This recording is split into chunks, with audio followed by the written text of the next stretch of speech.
Thank you for joining me.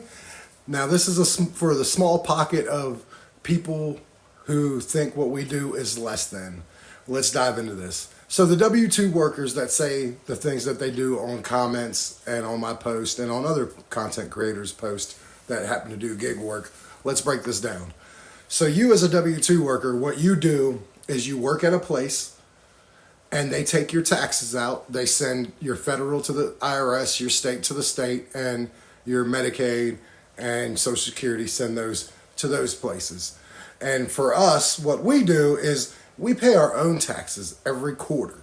We send our own stuff to the government and to the state, to Social Security, to everywhere else that our money has to go to. That's where we send it to. And you guys say get a real job, but what I'm trying to figure out is what a part of our job isn't real. We make real money and we do the same things you do. Now, we could say that you guys aren't as good as us because you have someone doing all that stuff for you. We have to do it ourselves. But we also get a beautiful thing called mileage and a little piece of our car maintenance back. So we have a lot more going on in our non-job, while all you got to do is show up, put in the hours, be told what to do, when to do it, when to go to work, how to go to work, and everything else like that. I don't know if that bothers you, and so therefore you have to lash out on us. But that's our first breakdown. The second one, I get a lot of comments about some people telling me online, oh yeah, you make that much money, but after maintenance and gas and insurance, how much do you really make? Well, let's see there. I'm personally not opposed to. So the people who've said that to me know exactly how that breaks down. But let me ask you guys something. Would I be wrong if I went to a warehouse worker, a Walmart worker, a McDonald's worker, and say, hey, how much money do you guys make an hour? And they tell me, oh, about 18. I said, well, okay, after you pay car insurance and gas and bills, what do you really make? That'd make me an asshole, and I'm not doing that. So I don't know what empowers you guys to do the same thing. Some of us are in this job, and I'll tell you I am, because I have a daughter who has a real messed up immune system and has to get picked up from school a lot and go to the doctors. So I don't have the luxury of having a place where I can go work and they're going to let me go sometimes 3, 4, 5 times a month, and I'm still going to have a job month in and month out. I DoorDash because it gives me the flexibility and the need to do what I need to for my family.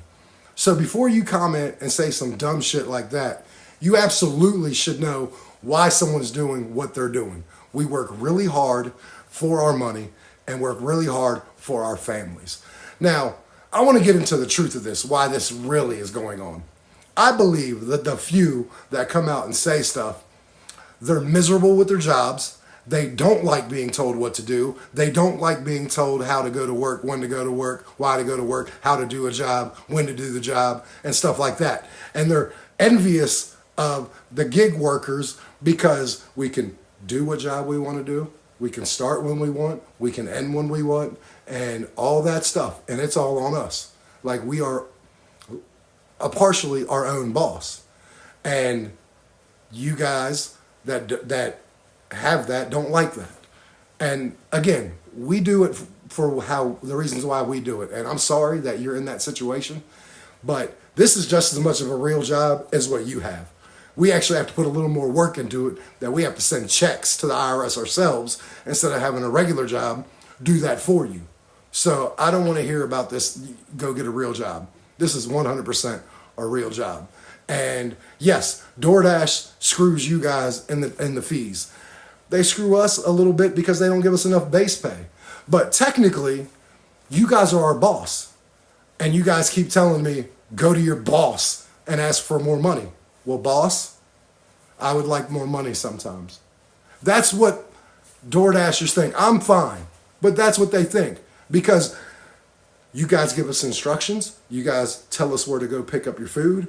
If we need to knock, ring the bell, walk around the back, go to the basement, not knock, babies are sleeping, whatever the case may be. So you guys, in a way, are our boss. So if people start asking for more money, that's why, because you guys are our boss. And I'm going to end with this. Be nice to other people on here, because you don't know what you say, how that could push them over. We don't judge you. We don't want to be judged. We're just as much employed as you are. So keep the negativity to yourself. If you don't have nothing nice to say, then guess what? Don't say it at all. But stop telling people, go get a real job, you don't deserve tips. Because at the end of the day, if we don't deserve tips, you don't deserve raises. You don't deserve the pay you get. And if you're getting offended by this right now, I am 100% talking to you. And if you're not getting offended by this, please like and subscribe. I appreciate you. Have a great day. Check out my other content.